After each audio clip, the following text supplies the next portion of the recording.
Millions of people across Spain and Portugal have been hit by massive power cuts. Trains stopped, planes were grounded, and there was chaos on the roads as traffic lights failed. Internet and mobile phone networks are down. Shops and businesses were plunged into darkness, and there's been panic buying. Well, it isn't yet clear what has caused the blackouts, but a cyber attack appears to have been ruled out. This report from Ellie Price. Tonight, it's not as dark as many had feared it could be, for this street in Madrid at least. An hour and a half ago, the light's back, but there are certain neighbourhoods in Madrid that haven't done it. It's been a bit of a fearful day, but now it seems that all is over. But earlier, this was the metro system in Porto.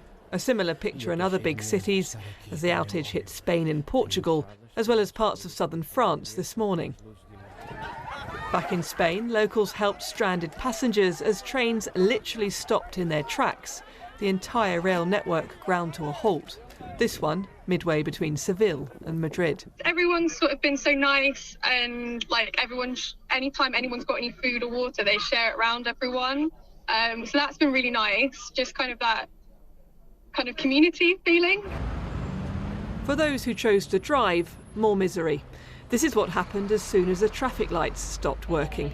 The centre of Madrid quickly grinding to a standstill. I don't understand anything. I just don't know who to turn to. My daughter's in Barcelona about to give birth. We're going to miss the train to get there and see her. There were flight delays, cancellations and frustrations in both countries, though Lisbon airport was the worst hit. Currently expecting to have to stay in Lisbon overnight, but I have no idea if I can actually even book a hotel because currently places can't take any payment. Lack of phone signal quickly became problematic for everyone, with businesses shutting up shop, unable to keep the lights on or take card payments, which then meant people rushed to take out cash. Where retailers could stay open, shoppers came to get what they could, the shelves emptying quickly in some areas. Is it bothering you like this? Play was suspended at the Madrid Open, including for Britain's Jacob Fernley, as a camera got stuck in the way and the electronic line judges and scoreboard stopped working. It didn't affect American Coco Gauff powering through to the quarter-final, though, but it did ruin her post-match interview. Maybe I just need to not get a lot of sleep. When the mic and sound system went off. The rest of the day's action at the tournament was called off. Spectators had to leave in the dark. The Portuguese government has ruled out a cyber attack, but tonight Spain's Prime Minister said all causes would be investigated as he asked people to only use their mobile phones responsibly. Telecommunications are now at a critical moment. It may be a few hours until we can fully recover electricity, and therefore we need to make short calls and only use the emergency number if it's really necessary. Things may be starting to look a little more normal for some, but tonight the Spanish government says less than half of the country's energy demand has been recovered. Portugal's main power operator has said it could take a week to return to full normality. Ellie Price, BBC News. Yeah, just to say, in the last few minutes, we've heard from the Spanish Prime Minister, who said 50% of power there has now been restored, and energy companies are reporting that supplies are getting back to normal in parts of Portugal as well. But today's events do raise questions about the vulnerability of power grids in modern nation states and about whether anything like that could happen here in the UK. Well, to answer some of those questions, here's Daniel Sanford, who joins me now. Yes, Ben, modern power networks are incredibly complex systems with electricity generators like power stations, solar farms and wind farms connected to consumers by a high-tech, high-voltage network. But in the 21st century, electricity grids are more vulnerable than they were because of the risks from cyber attacks, extreme weather caused by climate change, and the lower resilience of new ways of generating electricity like wind and solar.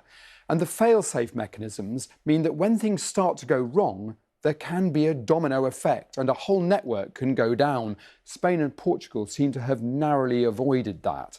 And restarting a network from zero generation, what's called a black start, can take several days. And our reliance on electricity means that, as we've seen in Spain, Traffic lights, petrol stations, railways and airports quickly stop working. Cash points and payment systems can fail, leaving people without a way of buying food.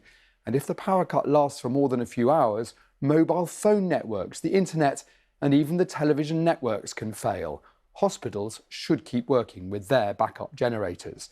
This worst-case scenario would leave people without food or water and with no way of getting information about what to do. So although a massive power cut is very unlikely here, the risk is no longer zero, and according to the government's official risk register, the effect would be catastrophic.